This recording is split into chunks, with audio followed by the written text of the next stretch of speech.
Our story today begins in Osaka, Japan. A suspicious-looking truck sits quietly in the middle of the city. Inside is Kate, a highly skilled assassin and expert sniper. She works under the guidance of her handler, Varric, the man who trained her and eventually became the closest thing she ever had to a father. Tonight, Kate is assigned to eliminate a powerful Yakuza leader. As she moves into position, she silently takes down the two guards protecting the area before climbing to a perfect sniper spot. From there, she locks onto her target. Everything is going according to plan until the target suddenly appears with his young daughter.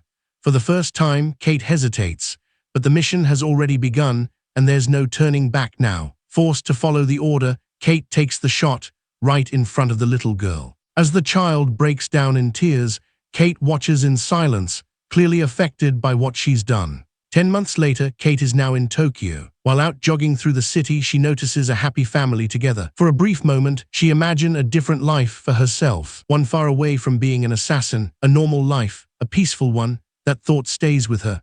Not long after, Kate meets with Varric and tells him she wants to retire. She still hasn't recovered from what happened in Osaka. Taking out a man in front of his daughter crossed a line she can't ignore. Varric tries to justify it, calling the child's trauma nothing more than collateral damage, but Kate refuses to accept that anymore. Later that night, Kate sits alone at a restaurant when a man approaches her and introduces himself as Stephen. The two quickly connect, but Kate never fully lets her guard down, and so she secretly checks his ID. And at the same time, she receives a message from Varric. One last mission. Soon after, Kate prepares for the assassination. She takes position and locks onto her target, but suddenly something feels wrong. Her body weakens. She becomes dizzy and nauseous. Even so, she takes the shot and misses. Refusing to fail, Kate continues the mission and chases after the target. She fires again, but the target switches vehicles before she can finish the job. As Kate rushes downstairs, her condition rapidly worsens. Weak and barely able to stand, she realizes the mission has completely fallen apart. Now exposed and being hunted, Kate steals a car and tries to escape. But while driving, her vision blurs. That's when suddenly she passes out behind the wheel and crashes. Later that night, Kate wakes up in a hospital. A doctor soon enters the room and explains that she's been unconscious for nearly a day. He then asks her a question: has she recently been exposed to radioactive material? Kate is confused at first, until the doctor reveals the truth. She's showing symptoms of accelerated acute radiation syndrome, and that cause is identified as polonium-204. At that moment, Kate suddenly remembers the drink Stephen gave her. Everything clicks into place. She's been poisoned. When the doctor quietly tells her that she only has about a day left to live, Kate completely breaks down, and fear quickly turns into rage. Now she wants only one thing: revenge. Without wasting time, Kate disguises herself as a nurse. As police begin searching the hospital for her, she manages to slip past them unnoticed and steals a police officer's gun. Before leaving, she forces the doctor to give her powerful stimulants to keep her body functioning a little longer. With her time running out, Kate tracks down Stephen. When she confronts him, she demands to know why he poisoned her. Terrified, Stephen confesses that a man named Sato was the one behind it all. According to him, Sato runs a Yakuza club and works under the powerful Kijima clan. Kijima is the same man Kate failed to assassinate earlier. Then Kate realizes something else. Stephen never knew the substance was poison. He only did it because Sato promised they would set him free afterward. After dealing with Stephen, Kate heads into the bathroom to clean herself up. While she's there, Stephen's girlfriend enters and quietly offers her some clean clothes. She introduces herself as Kanako. Kanako tells Kate that the two of them might actually be the same, both just collateral damage caught in someone else's war. But Kate's already past sympathy. She coldly tells Kanako that no one will ever know she was with them because she plans to eliminate everyone involved. Not long after Kate goes to meet Varric, she reveals the truth. She's been poisoned with polonium-204. Varric is visibly shocked. For the first time, he seems genuinely shaken by what's happening to her. Kate then asks him about the target from the failed mission. Varric finally gives her the name. It was a man named Kijima. The moment she hears it, Kate remembers him from Osaka. Varric explains that Kijima leads the most powerful Yakuza clan in Tokyo, and the man Kate assassinated during the Osaka mission was actually Kijima's younger brother, Kentaro, and that's when everything clicks for Kate. This is revenge for assassinating Kentaro. Still, there's one problem. Kijima vanished after the assassination attempt, and nobody knows where he is now. But Kate remembers Sato, and for her, that's enough to start hunting again. Kate heads to a store where she improvises a suppressor for her gun. Not long after, she arrives at a Yakuza club, her best chance of finding Sato. Inside, several Yakuza members are calmly having dinner when Kate suddenly walks in and shoots one of them. The entire room freezes. Kate finally comes face to face with Sato. She asks him if he poisoned her. Sato admits. To pressure him even further, Kate shoots the wounded man again, right in front of everyone. Terrified, Sato explains that he was only following orders, but Kate realizes he doesn't actually know where Kijima is hiding, and so she kills him. Then she turns to question another man, but before she can get answers, armed Yakuza guards storm into the room. Kate grabs the Yakuza boss and holds him hostage. She orders everyone to drop their weapons or their boss dies. Then she pulls the trigger, but there's no bullets left, and just like that, chaos erupts. With no other choice, Kate fights them head-on in brutal hand-to-hand combat. Even while weakened by the poison, she tears through the guards one by one, but every fight takes a toll on her. Kate is badly beaten, exhausted, and barely standing, yet she still manages to eliminate nearly every bodyguard in the room, until there's only one terrified guard left. Desperate to survive, he tells her that Arnie, Kijima's own niece, might be the only person who can lead her to him. Kate heads to another club, believing she can find Arnie there. The moment she sees her, Kate freezes for a second. She recognizes the girl from Osaka. Arnie is the daughter of Kentaro, the man Kate assassinated in front of her months earlier, but Kate has no time to dwell on it. She quickly takes down Arnie's two bodyguards and kidnaps her before anyone can react. Still, Arnie is just a teenager, reckless and unpredictable. Because of that, she manages to slip away, but not for long. Kate catches up and fires a warning shot, stopping Arnie in her tracks. Now desperate to find Kijima, Kate plans to use Arnie as leverage, but Arnie reveals that she has no direct contact with him. The only person she can reach is his top advisor, Renji. With no other option, Arnie contacts Renji herself. Then Kate takes the phone and gives him a simple message to tell Kijima to meet her in a public place within the next hour or Arnie dies. But on the other side, Renji makes a different decision. Instead of informing Kijima about the kidnapping, he chooses to handle the situation himself. Secretly, he orders Shinzo to eliminate Arnie as well. Meanwhile, Kate takes Arnie into a public restroom to treat her own wounds. As Kate patches herself up, Arnie notices the bruises, blood, and how badly the poison is destroying her body. Then Kate ties Arnie up and leaves her alone. Soon after, Shinzo and his men flood the area, spreading throughout the streets and surrounding the location from every direction. As Kate watches from a distance, she spots Shinzo among them, but Kijima isn't there, and so the moment Kate realizes it's a setup, chaos erupts.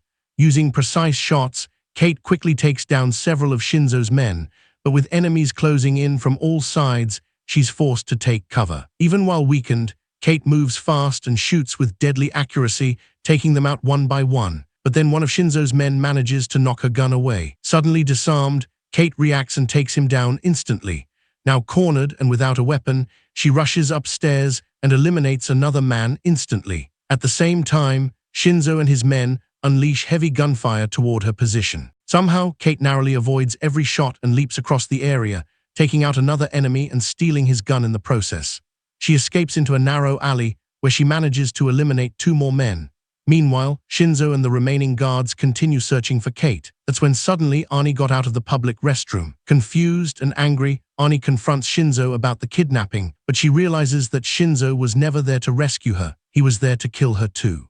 Before Shinzo can act, Kate appears once again. Despite her condition, she tears through the remaining guards and finally takes down Shinzo himself. After the chaos, Kate and Arnie quickly flee the area before the police arrive. As they move through the streets, Kate suddenly tells Arnie to stop following her. Since Kijima never showed up, Arnie is no longer useful to her, but Arnie refuses to leave. Her own family wants her dead. Worse, she believes Kijima may have been the one responsible for killing her father all along. But Kate is already exhausted, angry, and running out of time. She harshly pushes Arnie away, telling her she doesn't understand any of this because she's just a kid. Then suddenly, Kate's body gives out, and she nearly collapses. Then Arnie helps and quickly gives Kate the stimulants she's been carrying just to stay alive. Kate admits the truth to Arnie, that she's dying. Hearing this, Arnie offers to help her track down Kijima, and this time, Kate doesn't argue, she accepts immediately.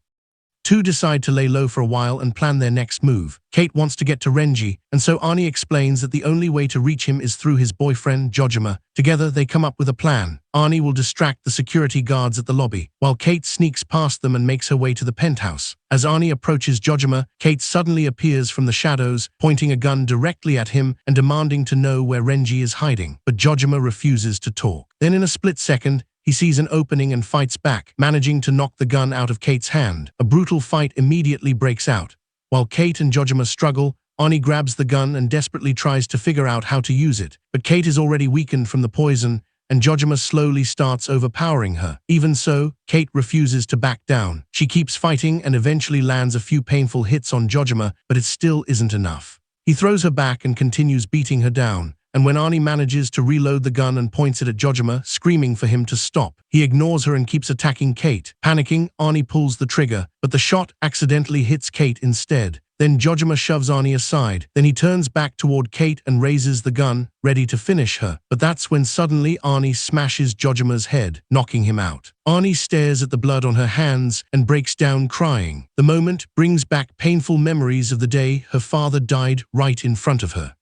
Feeling guilty about what happened, Kate comforts Arnie and tries to calm her down. Then the two begin searching the penthouse for anything that could lead them to Renji or Kijima. While Kate discovers a hidden stash of weapons, Arnie manages to break into Jojima's phone and successfully track down Renji's exact location. And so the two move in and ambush Renji. Kate quickly tears through Renji's bodyguards with ease, leaving him completely cornered. When they demand to know where Kijima is hiding, Renji starts talking about family, but his words only make Arnie furious. To her, family means nothing anymore after learning her own family wants her dead. Then Renji reveals that whenever Kijima disappears like this, he's with his family. When Arnie hears that, she figures out where he is. Surprisingly, Kate decides to spare Renji's life. She then contacts Varric and tells him she's finally found Kijima's location and that she's going to finish this herself. On the way there, Kate and Arnie slowly begin developing a genuine bond. Then Kate and Arnie finally arrive at the old family home. Inside, Kate finds Kijima sitting alone and completely unprotected. That's when the truth finally starts coming out. Kijima reveals that the Osaka mission was never what Kate thought it was. According to him, Renji made a secret deal with Varric. In exchange for eliminating Kijima and every member of his bloodline, Renji's crew would be absorbed into the syndicate. Hearing this, Kate realizes everything. The man she trusted most has betrayed her from the very beginning. Meanwhile, outside, Arnie is sitting alone when Varric suddenly arrives. He calmly tells her the full story about her father's assassination in Osaka and reveals that Kate was the one obsessed with wiping out her entire family. Just as Kate rushes outside to stop Arnie from leaving with Varric, it's already too late. Arnie is heartbroken and furious, blaming Kate for the deaths of her family, and then Arnie pulls the trigger as Kate collapses to the ground.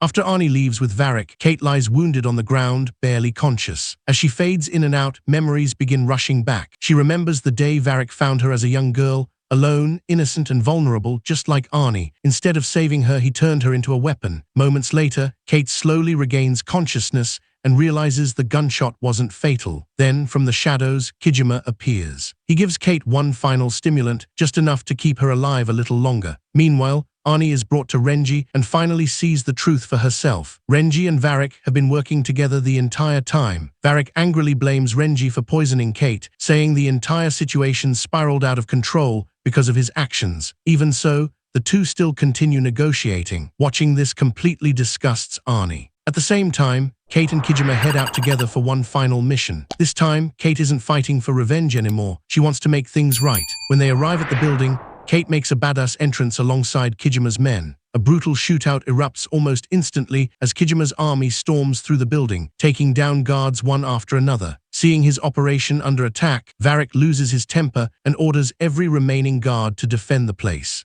Even while dying, Kate keeps pushing forward with relentless determination. But the deeper they go, the worse the fight becomes. One by one, Kijima's men are killed during the assault. At one point, she's seconds away from death until Kijima suddenly steps in and kills the attacker, saving her life. Still refusing to stop, Kate forces herself back to her feet and continues moving forward. Meanwhile, Varric and Renji split up and try to escape separately.